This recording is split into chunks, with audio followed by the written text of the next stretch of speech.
యుద్ధమునకు సిద్ధమై వచ్చిన పురంజయునకు కాంబోజాది భూపాలకులకు భయంకరమైన యుద్ధం జరిగింది.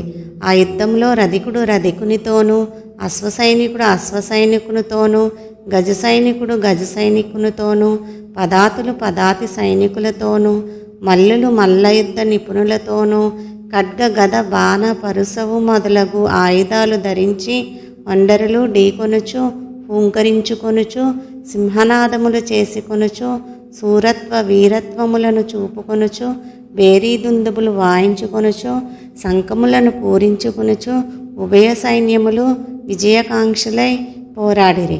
ఆ రణభూమి నెందు చూచినను విరిగిన రథపు గుట్టలు, తెగిన మొండెములు, తొడలు, తలలు, చేతులు, హాహాకారములతో దీనావస్థలో వినిపిస్తున్న ఆక్రందనలు, పర్వతాల వలె పడియున్న ఏనుగుల గుర్రముల కళేబరాల దృశ్యములే. ఆ మహాయుద్ధమును వీరత్వము చూపి చనిపోయిన ప్రాణులను తీసుకువెళ్ళడానికి దేవదూతలు పుష్పక విమానముపై వచ్చిరి. అటువంటి భయంకరమైన యుద్ధము సూర్యాస్తమయము వరకు జరిగినది. కాంబోజాది భూపాలుర సైన్యము చాలా నష్టమైపోయెను. అయినను 3 అక్షౌహిణులున్న పురంజయుని సైన్యము నెల్లా అతి సాహసముతో పట్టుదలతో ఓడించినది. పెద్ద సైన్యమునున్నను పురంజయునకు అపజయమే కలిగెను. దానితో పురంజయుడు రహస్య మార్గమున శత్రువుల కంటపడకుండా తన గృహానికి పారిపోయెను. బలోపేతులైన శత్రురాజు రాజ్యమును ఆక్రమించుకున్నారు. పురంజయుడు విచారముతో సిగ్గుతో దుఃఖించుచుండెను. ఆ సమయంలో వశిష్ఠులు వచ్చి పురంజయుని ఊరడించి, రాజా, మొన్నొకసారి నీ వద్దకు వచ్చి తిని నీవు ధర్మాన్ని తప్పినావు. నీవు చేస్తున్న దురాచారాలకు అంతులేదు. ఇకనైనను సన్మార్గుడవై ఉండమని హెచ్చరించి తిని. అప్పుడు నా మాట లానలేదు. నీవు భగవంతుని సేవింపక అధర్మ ప్రవర్తనుడవై ఉన్నందున ఈ యుద్ధమును ఓడి రాజ్యమును శత్రువులకు అప్పగించితివి. ఇప్పటికైనా నా మాటల ఆలకింపుము.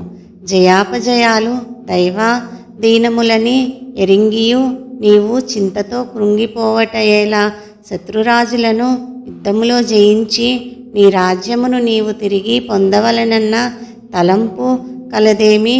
నా హితోపదేశము నాలకింపుము. ఇది కార్తీక మాసము. రేపు కృతికా నక్షత్రముతో కూడిన పౌర్ణమిగాన స్నాన జపాది నిత్యకర్మలాచరించి దేవాలయమునకు వెళ్ళి దేవుని సన్నిధిని దీపారాధనము చేసి భగవన్నామస్మరణను చేయుచు నాట్యము చేయము. ఇట్లా నర్చినచో నీకు పుత్ర సంతతి కలుగుతుంది. అంతేగాదు, శ్రీమన్నారాయణుని సేవించుట వలన శ్రీహరి మిక్కిలి సంతోషముంది నీ శత్రువులను దునుమాడుటకు నీకు చక్రాయుధము కూడా ప్రసాదించును.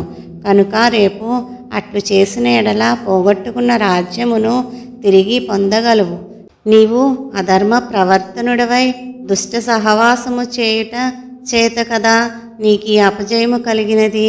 కాన లెమ్ము, శ్రీహరి నీ మదిలో తలిచి నేను తెలియజేసినట్లు చేయుమని హితోపదేశము చేసెను. శ్లోకం.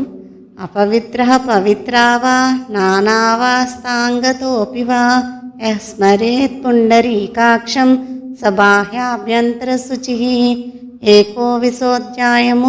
21వ అధ్యాయము సమాప్తము. ఓం నమః శివాయ. ఓం నమః శివాయ అని కమెంట్ చేయండి.